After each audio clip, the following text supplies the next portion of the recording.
सभी को जय मसीह की।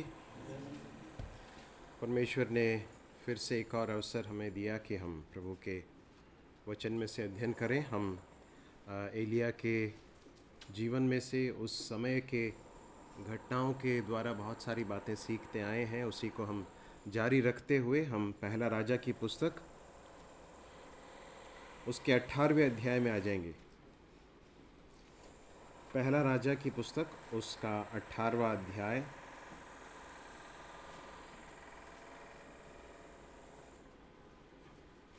उसके 16 से लेकर उसके अंतिम पद तक हम पढ़ेंगे। या फिर एक काम कीजिए, 16 से लेकर 29 तक पहले पढ़िए।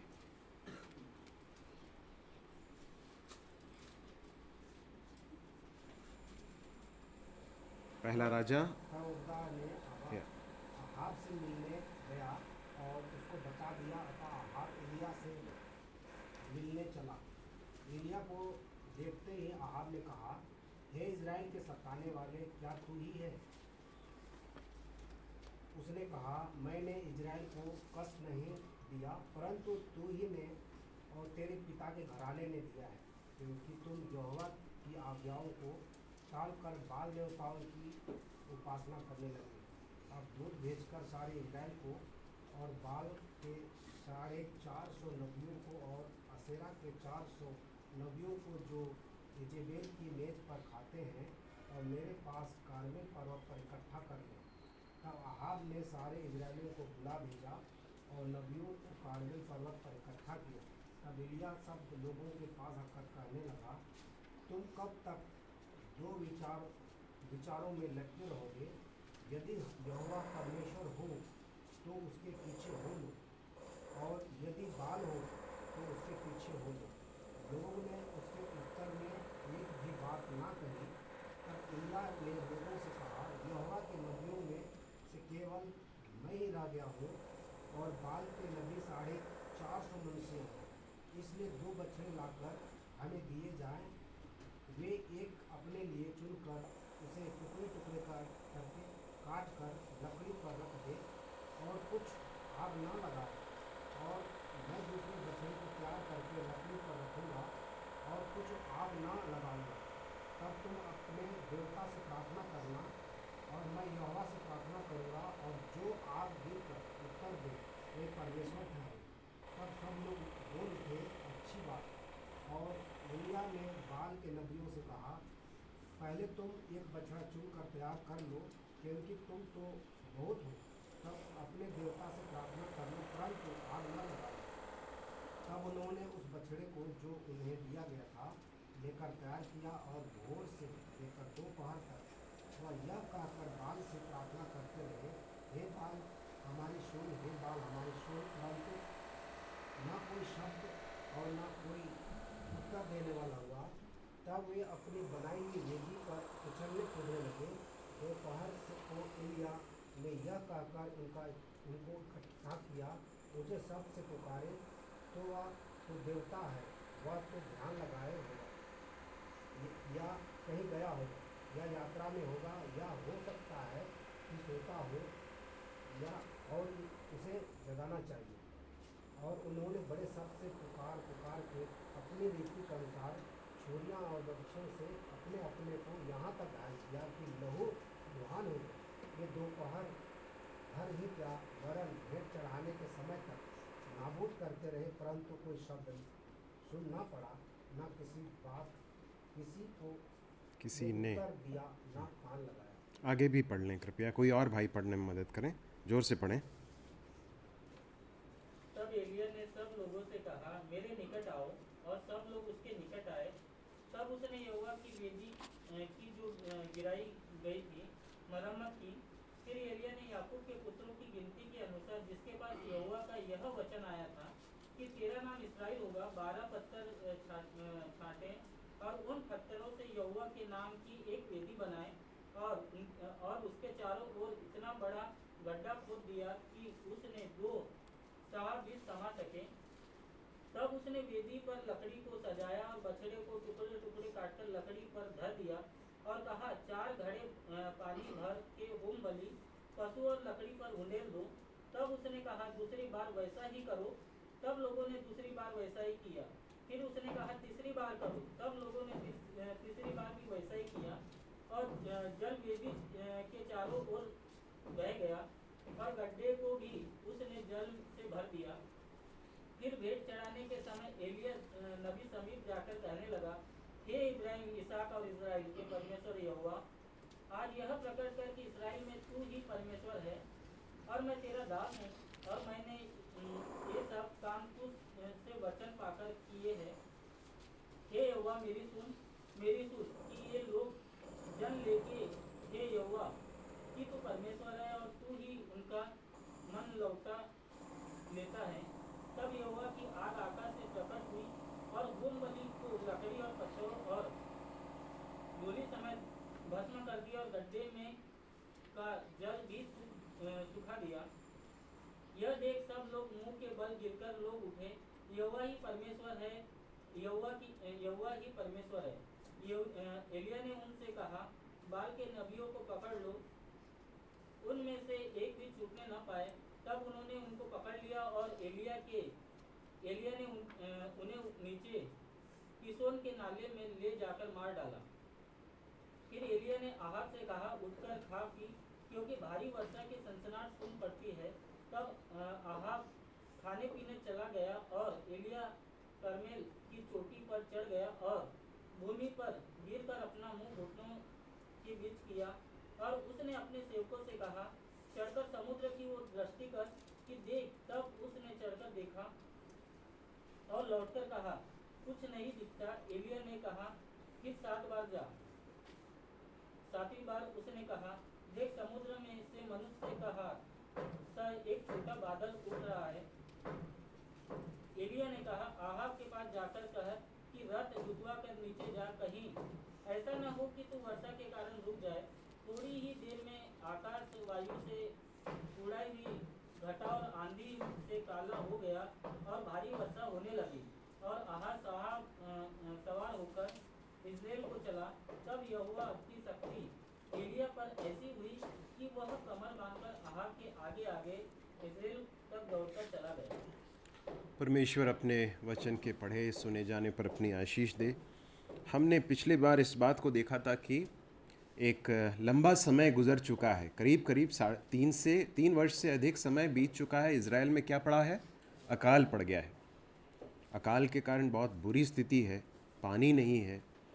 और आहाब अपने दास ओबेदिया से कहता है कि तू जा, एक दिशा में तू जा, दूसरी दिशा में मैं जाता हूँ, जाकर थोड़ा सा कुछ घास ढूंढे ताकि हमारे जानवर मर न जाएं। और उस दौरान जो है ओबदिया को कौन मिल जाता है? एलिया मिल जाता है। और एलिया को देखते ही ओबदिया कहता है कि हे मेरे स्वामी, आप एलिया ही हैं क्या? कहता है कि हाँ, और कहता है कि तू अपने दास अपने स्वामी आहाब से जाकर कहा कि एलिया मिला है। वो कहता है कि आप मुझे क्यों फंसा रहे हैं? आप अभी ये सब कह के आप एलिया आपको जो है पवित्र आत्मा, आपका परमेश्वर का आत्मा कहीं और ले जाएगा, उसके बाद मैं आपको ढूंढने के लिए आऊँगा, आप नहीं मिलेंगे तो आहाब मुझे मार डालेगा। परंतु एलिया कहता है कि मैं निश्चित आज आहाब को स्वयं को दिखाऊंगा। और आगे आकर हम 17वें पद में पढ़ते हैं कि एलिया को देखते ही आहाब कुछ कह उठता है। क्या कहता है? हे इज़राइल के सताने वाले, क्या तू ही है? हम इस बात को देख चुके हैं, परंतु जरा फिर से उस बात को दोहराते हुए आगे बढ़ेंगे। इज़राइल को सताने वाला कौन है वास्तव में? एलिया है क्या? क्या एलिया ने सताया इज़राइल को? नहीं। हम जानते हैं कि इसका कारण क्या है। इज़राइल में आज ये जो अकाल पड़ा है, हम आज की बात मतलब उस समय की बात कर रहे हैं कि उस समय पर ये जो अकाल पड़ा था, उसका कारण कौन है? आहाब है, उसकी पत्नी इजेबेल है, जिन्होंने संपूर्ण इज़राइल को किस स्थिति में डाल दिया? इस स्थिति में डाल दिया। परमेश्वर के विरुद्ध पाप करके, परमेश्वर की आराधना करने के बजाय बाल की आराधना करते हुए उन्होंने जिस तरह से परमेश्वर के विरोध में काम किए, उसके कारण वो पूरा देश जो है वो तकलीफ में है, परेशानी में है। तो कारण कौन है? आहाब है। परंतु आहाब किसको दोष दे रहा है? एलिया को दोष दे रहा है। ये बहुत ही एक साधारण रूप से देखी जाने वाली एक बात है कि कई बार लोग अपनी गलतियों को देख नहीं पाते और दूसरों के ऊपर दोष देते हैं। अपने जीवन की परेशानी, अपने जीवन की चुनौतियों में खुद अपने जीवन को झांक कर देखने के बजाय कि मेरे जीवन में कहीं कोई कमी तो नहीं है, मेरे जीवन में कोई पाप तो नहीं है, उसके बजाय दूसरों के ऊपर दोषारोपण करने लगते हैं। तो हम अहाब को इसी बात को करते हुए देखते हैं।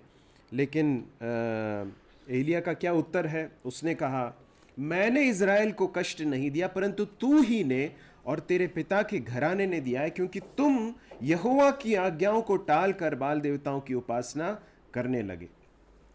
एलिया बहुत स्पष्ट रूप से इस बात को उससे कहता है कि मैंने नहीं सताया है, मैंने नहीं कष्ट दिया है, परंतु किसने कष्ट दिया है? तूने दिया है। देखिए, एक बात ध्यान से सुनिए। जब आपका जीवन परमेश्वर के सामने खराई के साथ अगर चल रहा है, यदि आप परमेश्वर के सामने, आपका विवेक शुद्ध है कि आप परमेश्वर के सामने खराई के साथ चल रहे हैं, आप परमेश्वर की आज्ञाओं के पालन करते हुए चल रहे हैं, तो कोई कितना भी दोष न लगा ले या संसार आपके बारे में कुछ भी कह दे, आपको उससे कोई परवाह करने की आवश्यकता नहीं है, क्योंकि परमेश्वर जानता है। एलिया को इससे कोई फर्क नहीं पड़ा कि अहाब ने उसके बारे में क्या असेसमेंट किया। कोई फर्क पड़ता है क्या? परमेश्वर का असेसमेंट मेरे जीवन के विषय में क्या है, परमेश्वर मेरे जीवन के बारे में क्या सोचते हैं, किस तरह से मेरे जीवन का मूल्यांकन करते हैं, ये ज़्यादा महत्वपूर्ण है। कई बार अनेक लोग जो हैं इस बात के विषय में चिंतित रहते हैं कि मनुष्य मेरे बारे में क्या सोचते हैं, किस तरह से मेरा मूल्यांकन करते हैं, मेरे बारे में क्या कह रहे हैं। अच्छा कह रहे हैं तो बहुत अच्छा लगने लगता है, कोई गलत बात कह देते हैं जिसमें सच्चाई नहीं है तो बुरा मान जाते हैं। परंतु एलिया को हम यहाँ पर देखते हैं कि वो कहता है, बहुत स्पष्ट रूप से कहता है, उसका विवेक परमेश्वर के सामने शुद्ध है और वो जानता है कि यहाँ पर क्या समस्या है। वो स्पष्ट रूप से कहता है, तूने और तेरे घराने ने पाप किया है और इसके कारण इज़राइल कष्ट में है। ठीक है। और हमने पिछली बार देखा था कि बहुत निडरता के साथ, बिना किसी भय के, बिना किसी डर के, निडर होकर एलिया अहाब का सामना कर रहा है। ये निडरता कहाँ से आती है? कहाँ से आती है ये निडरता? हमने देखा था पिछली बार। परमेश्वर के सामने, परमेश्वर की दृष्टि में जीने वाला व्यक्ति जो परमेश्वर के पास जाकर खड़ा होता हो, उसको मनुष्य का भय कभी नहीं सताता है। वो मनुष्यों से डरता नहीं है, परंतु वो परमेश्वर से डरता है। जो मनुष्यों से डरता है उसके अंदर परमेश्वर का भय नहीं है। जो परमेश्वर से डरता है वो मनुष्यों के डर से अपने जीवन को व्यतीत नहीं करता। हमने पिछली बार नीति वचन 28वें अध्याय के पहले पद को देखा था, जहाँ पर हमने इस बात को पढ़ा था कि दुष्ट लोग तो कोई जब पीछा नहीं करते हैं तब भी भागते फिरते हैं, परंतु धर्मी जवान सिंह के समान निडर रहते हैं, सिंह के समान निडर रहते हैं। The righteous are bold as a lion. तो यदि आप चाहते हैं कि आप परमेश्वर के लिए निडरता के साथ आप खड़े रह सकें, एक ही तरीका है इसके लिए कि आप परमेश्वर के साथ जिए, परमेश्वर के चरणों पर समय व्यतीत करें, परमेश्वर के दृष्टि में अपने जीवन को व्यतीत करें। वहाँ से सामर्थ्य मिलती है परमेश्वर के दासों के समान जीने के लिए। प्रभु हमारी सहायता करे।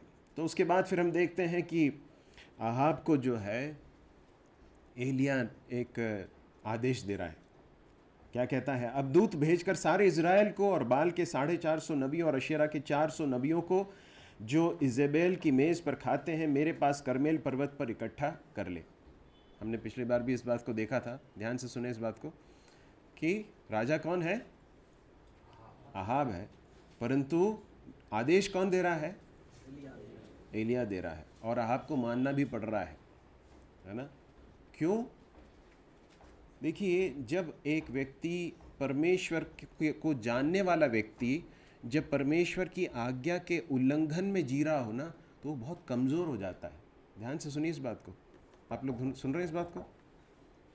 अविश्वासियों की बात नहीं कर रहा हूँ मैं, जिन्होंने परमेश्वर को नहीं जाना उनकी बात नहीं कर रहा हूँ, परंतु जिन्होंने परमेश्वर को जाना, जिनका उद्धार हुआ है, जब विश्वासी लोग परमेश्वर के वचन का उल्लंघन करते हुए जीते हैं, तो उनके अंदर का सारा कॉन्फिडेंस, उनके अंदर की सारी का जो हियाव है, उनकी हिम्मत है, निडरता है, वो सब चली जाती है, वो बहुत कमज़ोर बन जाते हैं।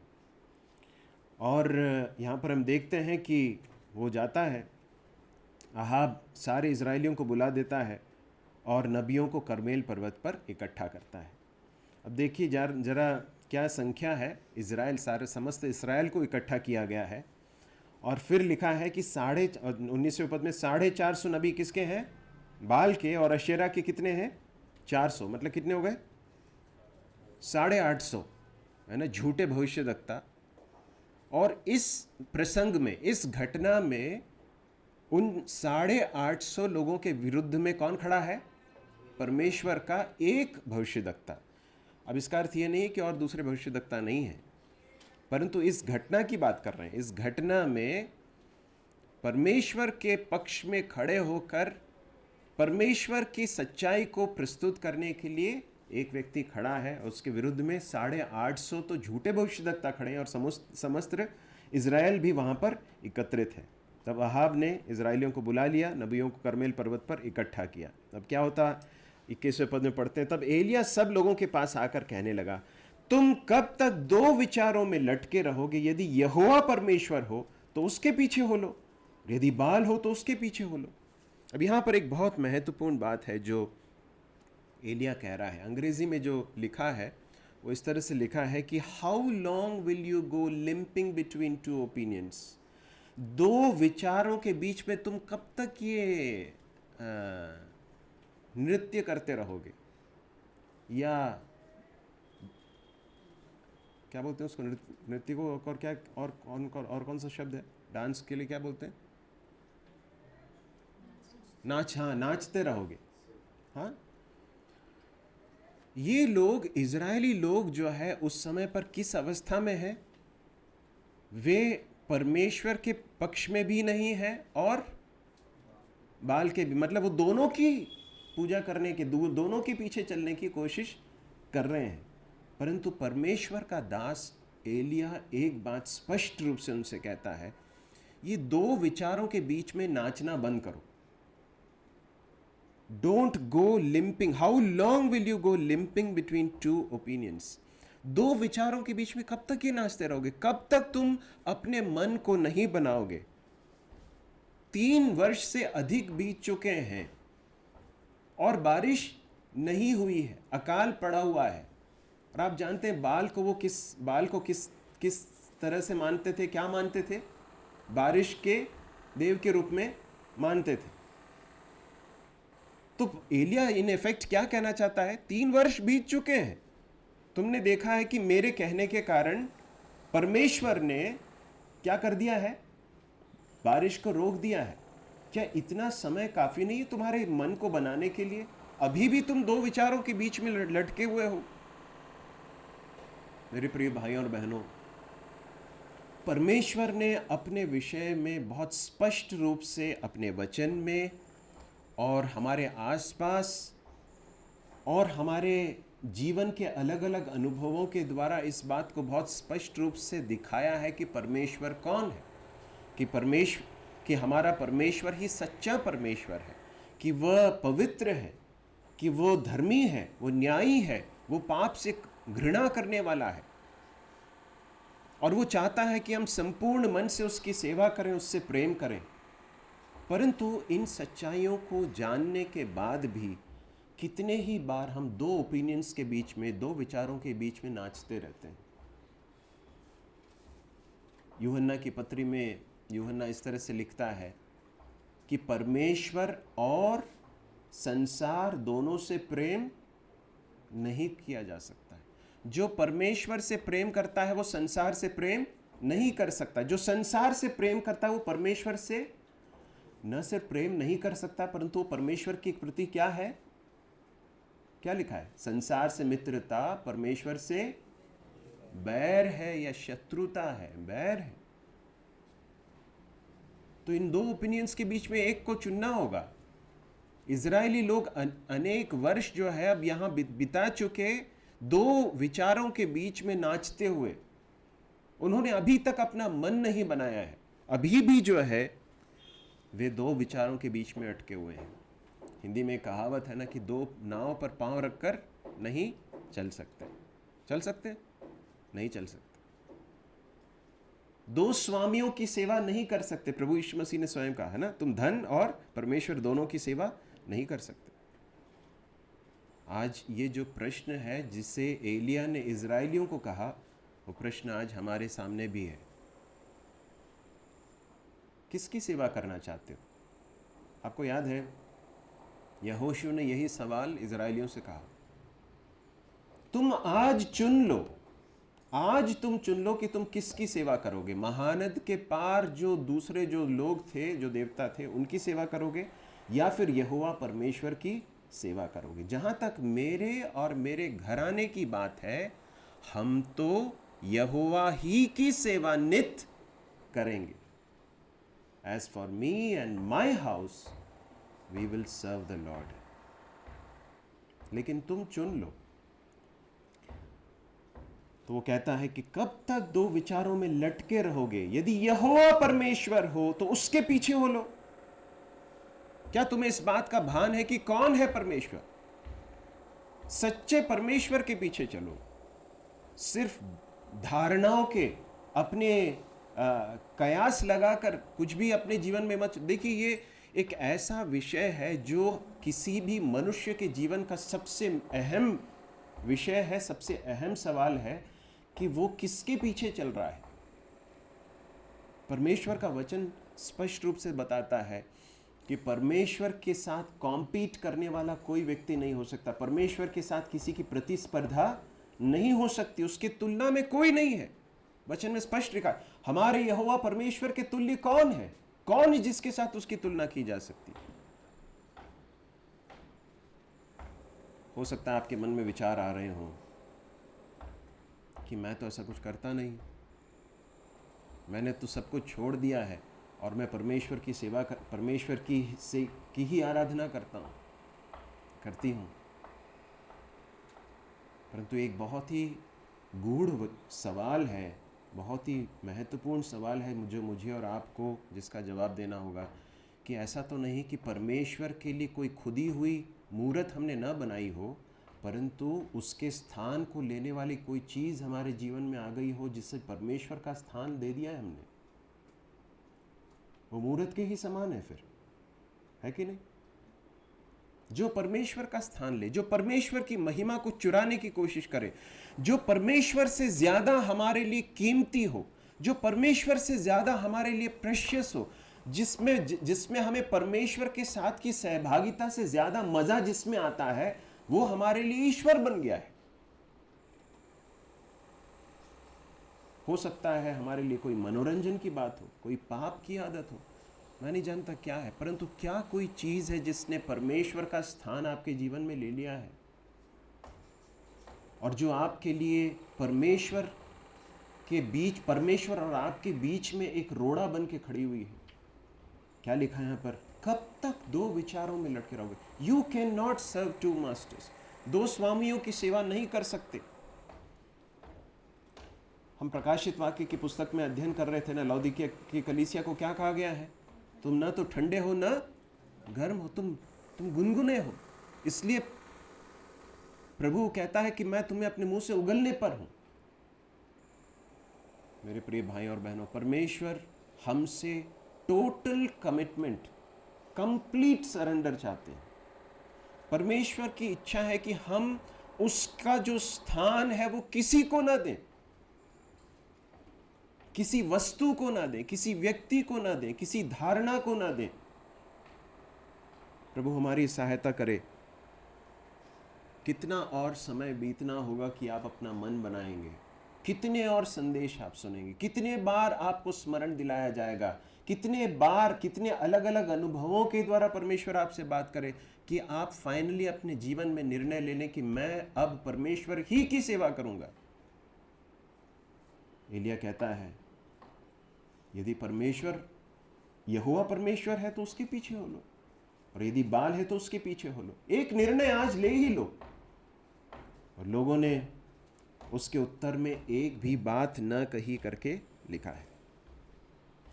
बहुत दुखद एक स्थिति है ये लोग सब एकत्रित हैं और आप जानते 3 वर्ष से बारिश नहीं हुई है। अहाब जो है वो किसको दोष दे रहा है? एलिया को दोष दे रहा है। और उसने ये भी सोचा होगा कि आज इसका काम तमाम कर ही देते हैं, आज कहानी पूरी कर देते हैं। परेशान कर रखा है इसने और इतने सारे लोग इकट्ठा हैं, आज इसका काम तमाम कर देंगे। परंतु जब एलिया इस सवाल को पूछता है, उनके मुंह से एक बात नहीं निकलती।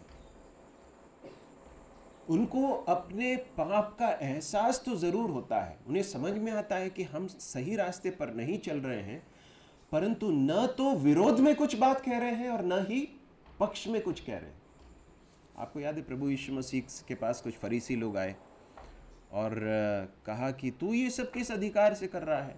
मंदिर के अंदर आया और उस प्रभु ने देखा कि ये सब व्यापार का स्थान बना दिया है। प्रभु यीशु मसीह ने सब उनको जो है चाबुक लगाकर भगाया वहाँ से। मेजें सब जो है उन्होंने जो मनी एक्सचेंज के लिए सब बना रखी थी, सब व्यापार का सब उलट दिया। पूछते हैं कि तू किस अधिकार से करता है ये सब? प्रभु यीशु मसीह ने कहा, मैं भी तुमसे एक सवाल करता हूँ, यूहन्ना का बपतिस्मा किसकी ओर से था? यूहन्ना किसकी ओर से था? उन्होंने कुछ कहा क्या? उन्होंने कहा हम नहीं जानते। तो जब एक शब्द भी उन्होंने नहीं कहा तो ये उनके हृदय के पाखंड को एक तरह से दिखा रहा है कि हम सच्चाई को जानने के बाद भी हम उसके पक्ष में खड़े होना नहीं चाहते हैं। हम जानते हैं कि हम सही रास्ते पर नहीं हैं, हम जानते हैं कि ये जो रास्ता है जो इज़राइल ने जो लिया है ये सही नहीं है, अहाब गलत में है, इजेबेल गलत कर रही है, संपूर्ण इज़राइल गलत रास्ते पर चल रहा है। लेकिन एलिया जो परमेश्वर के बारे में जो कह रहा है उसके उत्तर में कहने के लिए कुछ भी नहीं है। No objection and no repentance. न तो कोई आपत्ति है और न ही मन फिराव। परमेश्वर के वचन को सुनने के बाद निर्विकार होकर बिल्कुल ऐसे बैठे रहना जैसा कि हमारे अंदर कुछ हो ही नहीं रहा है, हमें कोई फर्क नहीं पड़ता है, ये बहुत ही दुखद परिस्थिति है, दुखद स्थिति है। परमेश्वर का वचन जब हमारे पास आता है, जब हम सुनते हैं, तो उसका प्रभाव ये होना चाहिए कि हम अपने आप को नम्र करें और प्रभु के सामने अपने पापों को अंगीकार करें। प्रभु मैंने पाप किया है, प्रभु मैंने ये पाप किया, मैंने ये गलत किया प्रभु मेरे जीवन में ये जो चीज़ है वो गलत है, आपकी दृष्टि में घृणित है। प्रभु मैं आपके सामने माफ़ी मांगता हूँ, माफ़ी मांगती हूँ, मैं उसे छोड़ने के लिए तैयार हूँ। परंतु कुछ भी नहीं कहा, ऐसा लिखा है। उसके बाद क्या हुआ? तब एलिया ने लोगों से कहा, 22वां पद, यहोवा के नबियों में से केवल मैं ही रह गया हूं। ये सही है क्या? नहीं है। एक्चुअली कुछ ही समय पहले ओबद्याह ने उससे कहा था कि 100 लोगों को तो उसी ने बचाया था ना, गुफाओं में उनको रखकर उनको भोजन और जल दिया था। कई बार हम अपने बारे में ऐसा सोच सकते हैं, हमारे मन में विचार आ सकते हैं जब हम प्रभु के लिए खड़े रहते हैं कि मैं ही हूँ, मैं ही खड़ा हूँ, बाकी सब लोग जो हैं कॉम्प्रोमाइज़ कर रहे हैं, समझौता कर रहे हैं। परंतु परमेश्वर का वचन आज इस बात को हमें स्मरण दिलाता है कि किसी भी पीढ़ी में, किसी भी परिस्थिति में जब लोग परमेश्वर के विरोध में चल रहे हों, कितनी भी बुरी परिस्थितियों में भी परमेश्वर अपने लिए विश्वास योग्य लोगों को तैयार कर लेता है। ये परमेश्वर का काम है, ये हमारी दृष्टि में अद्भुत है, परंतु वो करता है ऐसा। और यहाँ पर हम देखते हैं वो कहता है कि मैं ही रह गया हूँ। बाल के नबी 450 मनुष्य, अशेरा के 400 हैं। वो कहा नहीं उसने यहाँ पर, लेकिन वो लोग सब आए थे वहाँ पर। इसलिए 2 बछड़े लाकर हमें दिए जाएं। और उसके बाद वो कहता है कि तुम भी बलिदान दो और मैं भी बलिदान करूँगा, और वेदी पर रखो, और लेकिन आग मत जलाना। जो ईश्वर जो आग से उत्तर दे, आग भेज कर उत्तर दे, वही परमेश्वर होगा। बाल है तो वो, और यदि यहोवा है तो वो। अब देखिए, ये बहुत ही एक रोचक, एक बहुत ही एक रोमांचकारी और रोचक एक प्रसंग है। एलिया ने सारा एडवांटेज जो है, सारा लाभ किसको दे दिया है? सामने वाले को दे दिया है। तुम लोग कितने लोग हो? 850 तो झूठे भविष्यवक्ता खड़े, इजराइल के लोग, बाकी सब लोग खड़े हुए हैं, और यहाँ पर परमेश्वर के पक्ष में खड़ा रहने वाला एलिया अकेला है। और उसके बाद कहता कि तुम लोग चुन लो। क्या चुन लो? वेदी पर जो अर्पित करने वाली, जो बलिदान करने वाली पशु है, उसको भी तुम चुन लो। उसमें से कौन सा तुम बलिदान करोगे वो भी तुम चुन लो। मैं कौन सा बलिदान करूंगा वो भी तुम चुन लो। उसके बाद तुम अपने हिसाब से जो है वेदी पर उसको रख के तुम फिर प्रार्थना करो, और फिर हम देखते हैं कि कौन परमेश्वर है जो उत्तर देता है। उसके बाद क्या होता है? हम पढ़ते हैं, सब लोग कह उठे। 24वें पद के अंतिम भाग में लिखा, तब सब लोग बोल उठे, अच्छी बात, बहुत बढ़िया, ये तो अच्छी बात है। और एलिया ने बाल के नबियों से कहा, पहले तुम एक बछड़ा चुनकर तैयार कर लो, क्योंकि तुम बहुत हो। अपने देवता से प्रार्थना करना, परंतु आग न लगाना। उसके बाद फिर हम देखते हैं कि उन्होंने सब तैयार किया, और फिर लिखा 26वें पद में, और भोर से लेकर दोपहर तक वह यह कहकर बाल से प्रार्थना करते रहे, हे बाल हमारी सुन, हे बाल हमारी सुन। परंतु न कोई शब्द और न कोई उत्तर देने वाला हुआ। तब वे अपनी बनाई हुई वेदी पर उछलने कूदने लगे। देखिए, ये जो शब्द लिखा है ना, उसको अंग्रेजी में किसी के पास है क्या? वो 26वां पद, उसके अंतिम भाग को जरा पढ़ लें। दे लिम्प्ड अबाउट। लिम्प्ड मतलब क्या मालूम है? लिम्प करना मतलब ऐसा लंगड़ा कर चलना है ना। ये एक तरीका था उनका, उनके उस आराधना का, उनके जो पूजा अर्चना का एक तरीका था कि ऐसा करने से जो है वो प्रसन्न हो जाए, बाल प्रसन्न हो जाएगा। और इसी शब्द का प्रयोग किया गया है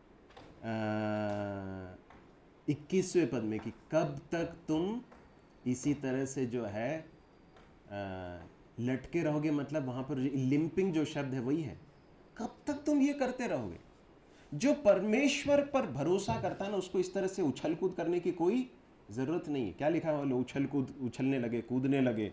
27वें पद में लिखा, दोपहर को एलिया ने यह कहकर उनका ठट्टा किया, ऊंचे शब्द से पुकारो। वो तो देवता है, वो तो ध्यान लगाया होगा, या कहीं गया होगा, यात्रा में होगा, या हो सकता है कि सोता हो, उसे जगाना चाहिए। उन्होंने बड़े शब्द से पुकार कर अपनी रीति के अनुसार छुरियों और बर्छियों से अपने आप को यहां तक घायल किया कि लहू लुहान हो गए। अंग्रेजी में लिखा है गश्ड अबाउट, देयर ब्लड गश्ड अबाउट, मतलब उनका खून जो फव्वारे के समान निकल पड़ा। अपने आप को उन्होंने इतना घायल कर लिया।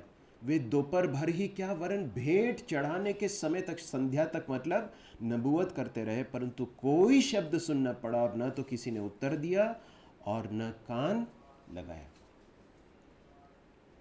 उनके इस पाप के रास्ते की व्यर्थता को परमेश्वर ने वहां पर प्रकट किया। वे लोग जिस पर भरोसा करते थे, वो भरोसा करना कितना ही व्यर्थ है, इस बात को परमेश्वर ने वहाँ पर प्रकट किया। 30वें पद में पढ़ते हैं, तब एलिया ने सब लोगों से कहा, मेरे निकट आओ। क्यों निकट बुलाया आप जानते हैं? क्या लगता है आपको, क्यों निकट बुलाया? क्योंकि जो कुछ हो रहा है उसे बहुत ध्यान से देखो, तुम्हारे पास में होना चाहिए। ऐसा तुम्हें न लगे कि मैंने कुछ इसमें क्या बोले, कारस्तानी की है, मैंने कुछ इसमें चालबाजी की है, कुछ भी समझ, ऐसा न लगे। तुम पास में आ जाओ, जरा ध्यान से देखो क्या चल रहा है। मेरे निकट आओ। सब लोग उसके निकट आए। तब उसने यहोवा की वेदी को जो गिराई गई थी मरम्मत किया। अब देखिए क्या स्थिति आ गई है इज़राइल की, कि परमेश्वर के यहोवा की जो वेदी है वो क्या हो गई थी? गिरा दी गई थी, वो टूट गई थी, तोड़ दी गई थी, और वो बहुत बुरी स्थिति में थी। वो उस पर कोई आराधना नहीं कर रहा था, उस पर कोई कुछ भी नहीं कर रहा था। जो वेदी परमेश्वर के लिए थी, जिस पर परमेश्वर के लिए बलिदान चढ़ाए जाते थे, वो टूटी हुई अवस्था में है। मेरे प्रिय भाइयों और बहनों, यदि हम चाहते हैं कि परमेश्वर का काम हमारे जीवन में हो जिस तरह से यहाँ पर हुआ, आगे जाकर हम देखते हैं, तो बहुत ही ज़रूरी है कि टूटी हुई वेदियाँ सबसे पहले बनाई जाएं। अंग्रेज़ी में जो पारिवारिक प्रार्थना है उसके लिए एक शब्द जो यूज़ किया जाता है वो है फैमिली ऑल्टर, पारिवारिक वेदी। आज हम किस तरह से वेदी बनाते हैं? हम जब प्रार्थना करते हैं तो हमारी प्रार्थनाएं, हमारा धन्यवाद, हमारे प्रभु के प्रति जो हमारी आराधना है, ये सब एक वेदी के समान है, वेदी के समान है जो परमेश्वर के पास पहुंचती है। मैं आपसे पूछना चाहता हूँ, आपके जीवन की वेदियाँ कहीं टूटी तो नहीं हुई हैं? व्यक्तिगत रूप से प्रभु के साथ समय व्यतीत करना, परमेश्वर के वचन को पढ़ना, रोज़ पढ़ना, उस पर ध्यान करना, प्रार्थना में समय व्यतीत करना, परमेश्वर की आवाज़ को सुनना, पारिवारिक प्रार्थना करना, क्या ये वेदियाँ टूटी तो नहीं हुई हैं? यदि ऐसा है तो आप परमेश्वर के सामर्थ्य की अपेक्षा नहीं कर सकते। कैसे आप परमेश्वर की सामर्थ्य की अपेक्षा करेंगे जब वेदियाँ टूटी पड़ी हुई हैं? हम इब्राहिम के बारे में पढ़ते हैं, वो जहाँ कहीं भी गया उसने परमेश्वर के लिए क्या की? वेदी तैयार की, वेदी रख बनाकर उस पर परमेश्वर के लिए बलिदान चढ़ाया, प्रभु की आराधना की। मेरे प्रिय भाइयों और बहनों, हम अपने जीवन को खुद जांचें। ये दूसरों को जज करने का समय नहीं है, परंतु अपने जीवन को देखने का समय है। मेरे जीवन में क्या चल रहा है, मेरे परिवार में क्या चल रहा है? हाँ, कहीं ऐसे कोई क्षेत्र तो नहीं है जहाँ पर चीज़ें ठीक नहीं है, जहाँ पर मरम्मत करने की ज़रूरत है। यहाँ पर लिखा है कि उसने टूटी हुई वेदी को मरम्मत किया करके हम पढ़ते हैं। क्या लिखा है वहाँ पर? यहोवा की वेदी को जो गिराई गई थी मरम्मत की। फिर क्या किया उसने? फिर एलिया ने याकूब के पुत्रों की गिनती के अनुसार, जिसके पास यहोवा का यह वचन आया था, तेरा नाम इज़राइल होगा, 12 पत्थर छांटे और उन पत्थरों से यहोवा के नाम की एक वेदी बनाई और उसके चारों और इतना बड़ा एक गड्ढा खोद दिया कि उसमें 200 बीज समा सके। अब देखिए क्या कर रहा है वो परमेश्वर के लिए वेदी बना रहा है और उस वेदी में क्या कर रहा है? वो 12 पत्थर रख रहा है। परमेश्वर की आराधना, परमेश्वर की उपासना, परमेश्वर के प्रति प्रार्थना, परमेश्वर की सेवा, ये सब करने का तरीका परमेश्वर का वचन बताता है। और यहाँ पर हम देखते हैं कि उसने परमेश्वर की आज्ञा के अनुसार इन चीज़ों को किया और उसके बाद फिर उसने वो वेदी बनाई। और वेदी बनाने के बाद उसने कुछ ऐसा किया जो बहुत ही अजीब है। क्या किया उसने इतना बड़ा गड्ढा खोद दिया कि उसमें 200 बीज, मतलब जो है कहा गया है करीब 15 लीटर पानी जो है वो समा सके। और उसने फिर क्या किया? तब उसने वेदी पर लकड़ी को सजाया और बछड़े को टुकड़े टुकड़े काट कर लकड़ी पर रख दिया और कहा, 4 घड़े पानी भर के होमबलि पशु और लकड़ी पर उंडेल दो। ठीक है, उसने उनसे कहा दूसरी बार वैसा ही करो। तब लोगों ने दूसरी बार वैसा किया। फिर उसने कहा तीसरी बार करो। तब लोगों ने तीसरी बार भी वैसा ही किया और जल वेदी के चारों ओर बह गया, गड्ढे को भी उसने जल से भर दिया। अब क्या हो रहा है यहाँ पर? इसके पहले क्या हो रहा था? उसने ऑप्शन दिया था, तुम जैसा करना चाहते हो वैसा करो, लेकिन आग नहीं लगाओगे। अब जब उसकी बारी आई तो वो क्या कर रहा है? न सिर्फ वेदी सजाकर वो सब कुछ रख रहा है, अर्पण के उस पशु को वहाँ पर रख रहा है, परंतु वो क्या कर रहा है? उसके चारों ओर गड्ढा बना देता है और इस तरह से कि मतलब पानी से भरा हुआ है वो पूरा, जो अर्पण का जो पशु है, लकड़ियाँ हैं, सब गीली हैं। अब आप जानते हैं कि बारिश के दौर के समय में हम अगर किसी लकड़ी को छोड़िए, आप कागज़ भी जलाने की कोशिश करेंगे तो नमी के कारण कई बार आसानी से नहीं जलता है। गीली लकड़ी को जलाना आसान है क्या? बिल्कुल असंभव के समान है, क्योंकि आग लगती नहीं है, ज़रूरी है कि सूखी हो। सारा एडवांटेज किसके पास है? बाल के भविष्यद्वक्ताओं के पास है, सारा एडवांटेज। मानुषिक रूप से देखा जाए तो एलिया ने अपने आप को बहुत बड़े एक नुकसान के एक या फिर एक बहुत बड़े क्या बोलना चाहिए कमज़ोर एक अवस्था में डाल दिया है। परंतु वो क्यों कर रहा है ये ऐसा जानते हैं आप? क्यों कर रहा है? वो अपने दिमाग से वो सब कर रहा है क्या? आगे जाकर वो कहता है उसके 36वें पद में, हे अब्राहम, इसहाक, इज़राइल के परमेश्वर यहोवा, आज ये प्रकट कर कि इज़राइल में तू ही परमेश्वर है और मैं तेरा दास हूँ, और मैंने ये सब काम तुझ से वचन पाकर किए। इतना बड़ा रिस्क, इतना बड़ा जोखिम, इतना बड़ा खतरा उठाने के लिए एलिया क्यों तैयार हो गया मालूम है? क्योंकि उसको कहाँ से वचन मिला था? परमेश्वर से वचन मिला था। परमेश्वर ने कहा था कि ऐसा कर, और उसने अपने आप को उसके लिए झोंक दिया। देखिए, यदि आपको मालूम है कि परमेश्वर ही, यहोवा ही परमेश्वर है, तो फिर आप किसी भी डिसएडवांटेज की या नुकसान के या कमज़ोरी की अवस्था में भी निडरता के साथ खड़े रहने के लिए तैयार होंगे, क्योंकि आपको मालूम होगा कि मेरे पक्ष में कौन है। चाहे सारी दुनिया मेरे अगेंस्ट में हो, लेकिन परमेश्वर मेरे पक्ष में है। हम पढ़ते हैं कि वो ये सब कर देता है, पानी उंडेल देता है, और पानी भी एक बार नहीं, क्या लिखा है, 4 घड़े पानी भर के होमबलि पशु और लकड़ी पर उंडेल डाल दिया। दूसरी बार कहा फिर उंडेल दो, दूसरी बार किया, उसके बाद उसने कहा तीसरी बार फिर से डाल दो। कोई डाउट ना हो, कोई संदेह ना हो कि ये जो है कुछ चालबाजी हुई है। उसके बाद फिर हम पढ़ते हैं 36वें पद में, फिर भेंट चढ़ाने के समय एलिया नबी समीप जाकर कहने लगा। अब उसकी प्रार्थना को सुनिए, वो क्या कहता है, हे अब्राहम, इसहाक और इज़राइल के परमेश्वर यहोवा।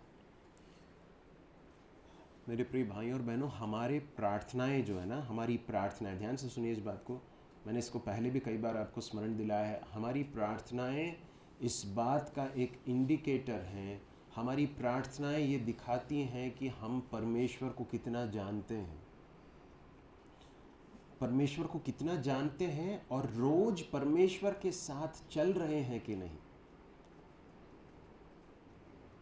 यदि एक उदाहरण मैं आपको देना चाहता हूँ, यदि आप किसी व्यक्ति से बहुत कम मिलते हैं, है ना, और कभी कभार ही बात करते हैं, और फिर जब आप उससे मिलेंगे, जब बात करने की कोशिश करेंगे, तो बहुत सहज रूप से बात कर पाएंगे क्या? नहीं, आपकी बातचीत में मालूम पड़ेगा कि बहुत आप असहज हो रहे हैं, क्या बात करना नहीं मालूम। परंतु आप उसके ठीक विपरीत एक व्यक्ति जिसको आप बहुत अच्छी तरह से जानते हैं, जिससे आप रोज़ बातें करते हैं, रोज़ काफ़ी समय उसके साथ व्यतीत करते हैं, उससे जब बात करेंगे तो लोगों को समझ में आ जाएगा कि नहीं, कि हाँ, ये व्यक्ति तो इसके साथ बहुत घनिष्ठ एक मित्रता में है या संबंध में है। यही है हमारे प्रार्थनाओं के संदर्भ में भी सच्चाई। हमारी प्रार्थनाएं बताती हैं कि हमारा आत्मिक जीवन कितना गहरा है। हमारी प्रार्थनाएं बताती हैं कि हम प्रभु के आवाज़ को रोज़ सुनते हैं कि नहीं, हम प्रभु से बात करते हैं कि नहीं।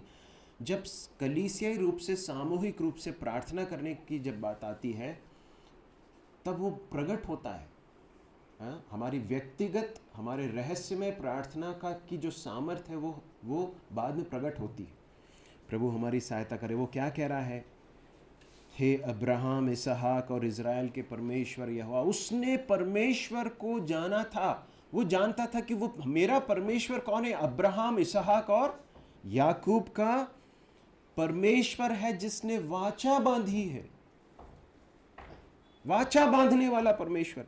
परमेश्वर ने अब्राहम के साथ वाचा बांधी, और आप जानते हैं परमेश्वर ने इसहाक के साथ उस बात को दोहराया और याकूब के साथ भी दोहराया अपनी वाचा को। इसलिए परमेश्वर को क्या कहा जाता है, अब्राहम, इसहाक और याकूब का परमेश्वर। परमेश्वर ने इनके साथ वाचा बांधी थी, वाचा बांधने वाला परमेश्वर। उसने परमेश्वर को वाचा बांधने वाले परमेश्वर के रूप में देखा था।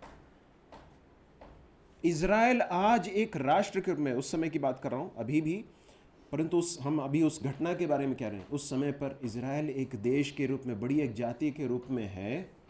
उसका राजा है आहाब, बहुत सारे लोग हैं, और उन्होंने परमेश्वर को छोड़ दिया।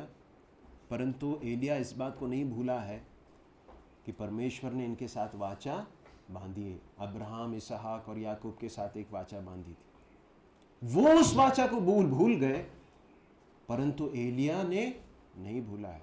एलिया इस बात को याद रखता है कि परमेश्वर आपने वाचा बांधी है, और प्रभु जी भले इन्होंने पाप किया, आपके वाचा को तोड़ दिया, लेकिन आपने वाचा बांधी। इस बात को उस परमेश्वर को भी स्मरण दिला रहा है, खुद को भी स्मरण दिला रहा है। कहता है, हे अब्राहम, इसहाक और इज़राइल के, इज़राइल मतलब याकूब के परमेश्वर यहोवा, आज यह प्रकट कर।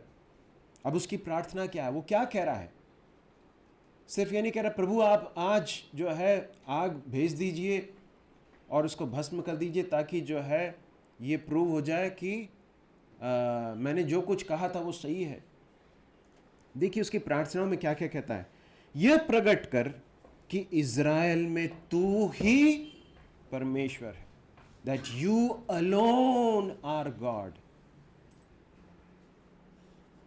एलिया की प्रार्थना में वो परमेश्वर से क्या कह रहा है? प्रभु मैं आपसे प्रार्थना करता हूं कि आज ये प्रकट हो जाए कि तेरे अलावा और कोई परमेश्वर नहीं है। ये हमारी प्रार्थना होनी चाहिए। प्रभु ये प्रकट कर, हमारे परिवारों में प्रकट कर, हमारे बच्चों पर प्रकट कर, हमारे रिश्तेदारों पर प्रकट कर, जिन्होंने आपको नहीं जाना है उन पर प्रकट कर कि तू ही परमेश्वर है। यू अलोन आर गॉड, और मैं तेरा दास हूँ, और मैंने ये सब काम तुझसे वचन पाकर किए हैं। ये मेरे दिमाग की उपज नहीं है, परंतु तूने मुझसे कहा है इसलिए मैंने किया है। आज इस बात को प्रकट कर। 37वां पद, अब ध्यान से सुनिए क्या लिखा वहां पर। हे यहोवा मेरी सुन कि लोग जान लें कि हे यहोवा तू ही परमेश्वर है, और तू ही उनका मन लौटा लेता है। क्या कह रहा वो? मेरी सुन। अब कोई नाटक नहीं, कोई नौटंकी नहीं, कोई नाचना कूदना नहीं, उछलना कूदना नहीं, कुछ नहीं। हमारी प्रार्थनाओं में जो हम कोई विशेष मुद्रा में या कुछ विशेष आवाज में या कुछ जोर से करते हैं, इससे हमारी प्रार्थना नहीं सुनी जाती है ना? कई लोग ऐसा सोचते हैं। हमारे गिमिक्स या हमारी भाव भंगिमाएं, हमारी मुद्राएं, हम जो कुछ कर रहे हैं उससे हमारी प्रार्थना नहीं सुनी जाती है। प्रार्थना कब सुनी जाती है? जब हम परमेश्वर को सारी महिमा देते हैं, जब हम इस बात को कहते हैं कि प्रभु आपका जो स्थान है वो आपको दिया जाएगा। परमेश्वर को जो स्थान देना चाहिए उसे जब हम देते हैं, परमेश्वर को जो महिमा देनी चाहिए वो देते हैं, और परमेश्वर की आज्ञाओं को मानने के लिए अपने आप को देते हैं और प्रार्थना करते हैं, तो परमेश्वर निश्चित रूप से सुनते हैं। क्या लिखा है? लोग जान लें कि यहोवा तू ही परमेश्वर है। फिर इस बात को कहता है, let this people know that you alone are God. ये लोग दो विचारों के बीच में लटके हुए आज इस बात को प्रभु जी प्रमाणित कर कि तू ही है।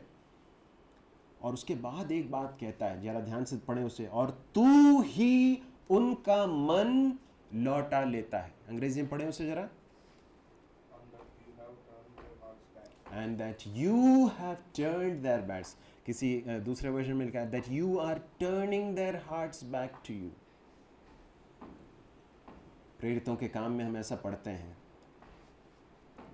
प्रेरित लोग सुसमाचार सुना रहे थे, और फिर हम पढ़ते हैं कि परमेश्वर ने, प्रभु ने लुदिया का मन खोला कि उसके वचन पर ध्यान लगाए, और उसके बाद हम पढ़ते हैं कि उसने प्रभु को ग्रहण किया, और उसके बाद वो एक विश्वासी बन गई। उद्धार परमेश्वर की ओर से आता है। परमेश्वर है जो लोगों के हृदयों को परिवर्तित करता है। परमेश्वर है जो लोगों के मनों को लौटा ले आता है। हमारे द्वारा ये संभव नहीं है। इसलिए मेरे प्रिय भाइयों और बहनों, मैं आपसे कहना चाहता हूँ, यदि आपके परिवार में है कोई जिन्होंने अभी तक प्रभु को नहीं ग्रहण किया, जो प्रभु से दूर चल रहे हैं, या जो प्रभु की मूल्य को नहीं समझ पा रहे हैं, प्रभु की कीमत को नहीं समझ पा रहे हैं, इस बात को याद रखिए कि सिर्फ परमेश्वर है जो उस कार्य को कर सकता है। जब तक परमेश्वर न करे तब तक नहीं हो सकता है। जब तक पिता किसी को आकर्षित नहीं करता है तब तक कोई पुत्र के पास नहीं आ सकता। क्या कह रहा है? और तू ही उनका मन लौटा लेता है, ताकि सारी महिमा प्रभु को मिले। मेरे प्रिय भाई और बहनों, मेरे करीब 1998 में मैंने प्रभु की सेवा के लिए अपने आप को सौंपा। पिछले अनेक वर्ष में मैंने अनेक लोगों के जीवन को में परमेश्वर के कार्य को होते हुए देखा, और हर बार जब परमेश्वर के कार्य को होते हुए देखता हूँ मैं, भले हम परिश्रम कर रहे हों, उनके साथ समय व्यतीत करते हों, उनको सिखा रहे हों, सुसमाचार सुना रहे हों, वो प्रभु को ग्रहण कर रहे हों, ये इस बात को कभी हमें नहीं भूलना है। मैं बार बार इस बात को खुद अपने आप को भी स्मरण दिलाता हूँ कि इनके जीवन में जो कुछ हो रहा है वो किसका काम है? परमेश्वर का काम है। It is God who is doing that. जब तक परमेश्वर न बदले तब तक कुछ नहीं हो सकता। तू ही उनका मन लौटा लेता है। उसके बाद 38वां पद लिखा, तब यहोवा की आग आकाश से प्रकट हुई और होमबलि को लकड़ी और पत्थरों और धूलि समेत भस्म कर दिया और गड्ढे में का जल भी सुखा दिया। आपने ये दृश्य इस तरह का कोई देखा है? नहीं देखा होगा, क्योंकि ये बहुत ही असाधारण बात हुई है। वहां पर लिखा है कि आग आकाश से प्रकट हुई, और ये किसकी आग है? यहोवा की आग है। और होमबलि को, फिर लकड़ी को, उसके बाद फिर क्या लिखा है? क्या लिखा है? पत्थरों को और धूल समेत भस्म कर दिया लिखा है। जो 12 पत्थर जो बनाए गए थे सब भस्म हो गया। परमेश्वर की आग उतरी करके लिखा है। यह मनुष्यों के द्वारा बनाया गया कोई कार्य नहीं था। इस बात को प्रमाणित करने के लिए इसमें सिर्फ और सिर्फ परमेश्वर का हाथ है। एलिया ने यह सब किया था, परमेश्वर की आज्ञा के अनुसार किया, परंतु उसने वो सब किया। वेदी बनाई, गड्ढा बनाया, पानी डाला, 3 बार डाला, और उसके बाद परमेश्वर से प्रार्थना की, प्रभु आप उत्तर दीजिए। क्या हुआ? परमेश्वर की आग उतरी और वो सब कुछ भस्म हो गया, गड्ढे का जल भी सुखा दिया करके। अंग्रेजी में लिखा लैप्ड अप द वाटर। यह देख सब लोग मुंह के बल गिरकर बोल उठे, यहोवा ही परमेश्वर है, यहोवा ही परमेश्वर है। एलिया ने उनसे कहा, बाल के नबियों को पकड़ लो, उनमें से एक भी छूटने न पाए। तब उन्होंने उनको पकड़ लिया और एलिया ने उन्हें नीचे किशोन के नाले में जाकर मार डाला। परमेश्वर ने अपनी भयानक सामर्थ को वहां पर प्रकट किया करके हम पढ़ते हैं।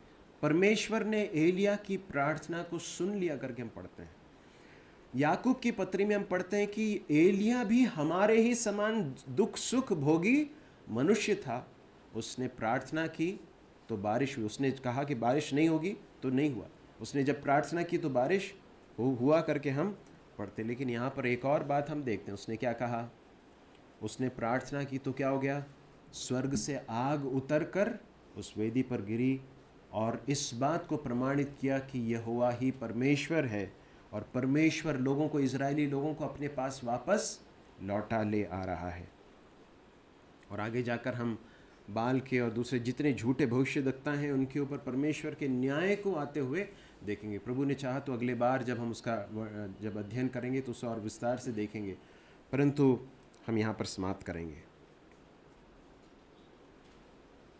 एक और सवाल फिर से, कब तक हम एक संपूर्ण समर्पण में नहीं आएंगे, या कितना और समय हमें लगेगा कि हम अपने आप को पूर्ण रूप से प्रभु के हाथों में दे दें? कब तक हमें संसार उतना ही अपीलिंग लगेगा जितना कि हमें आत्मिक चीज़ें लगती हैं, या उससे ज़्यादा अपीलिंग लगेंगी, उससे ज़्यादा आकर्षक लगेंगी? कब वो समय आएगा जब हम अपनी नज़रों को लगा कर कहेंगे कि इस संसार की सारी चीज़ें जितनी भी आकर्षक क्यों ना हो, वे मेरी दृष्टि में कूड़े के समान है। फिलिपियों की पत्री हम अध्ययन कर रहे थे, प्रेरित पौलुस कहता है, मेरे लिए सब कैसा है? कूड़े के समान है, डंग के समान है, मतलब मल के समान है। जो कुछ बातें मेरे लिए लाभ की थी वो सब मैंने हानि की समझ ली। कब वो पॉइंट आएगा मेरे प्रिय भाई और बहन? प्रभु सहायता करे कि वो समय आए, प्रभु अपनी सामर्थ को प्रकट करे और हम सब परमेश्वर को जो स्थान देना है वो स्थान दे सकें। परमेश्वर की महिमा को कभी ना चुराएं। परमेश्वर की महिमा को, परमेश्वर के स्थान को किसी दूसरे चीज़, किसी वस्तु, किसी व्यक्ति, किसी भी चीज़ को न दें। प्रभु हमारी सहायता करे, परमेश्वर हमारे साथ व्यवहार करे, उसके नाम की महिमा आज से लेकर हमेशा तक होती रहे।